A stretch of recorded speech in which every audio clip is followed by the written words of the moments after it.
ಮಗಳೇ, ಸತ್ಯದಿಂದ ನಡೆಯುವುದಕ್ಕೂ ಒಂದು ಮಿತಿ ಇದೆ. ನೀನು ಈಗ ಅವರ ತಲೆ ಜೋಡಿಸಿದ ಹಾಗೆ ನಾ ಜೀವ ಕೊಟ್ಟಿದ್ದೀನಿ. ಸರಿ.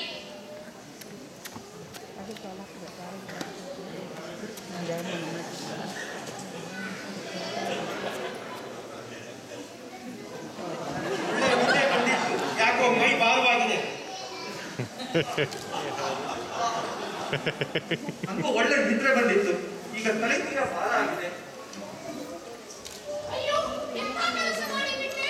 ಇಬ್ಬರ ತಲೆಯನ್ನು ಅದಲು ಬದಲು ಮಾಡಿಬಿಟ್ಟೆನಲ್ಲ. ಯಾರ ಜೊತೆ ಹೋಗಲಿ ನಾನು? ಮನುಷ್ಯನಿಗೆ ತಲೆ ಮುಖ್ಯ, ನೀನು ನನ್ನ ಜೊತೆ ಬಾ. ಅದು ಹೇಗೆ ತಲೆ ಮುಖ್ಯ? ನೆನಪು ಅನ್ನೋದು ಮೈಗೆ ಮಾತ್ರ ಅಲ್ಲ, ಮನಸ್ಸಿಗೆ ಮಾತ್ರ ಅಲ್ಲ, ಮೈಗೂ ಇರುತ್ತೆ. ಪದ್ಮಿನಿ ನನ್ನ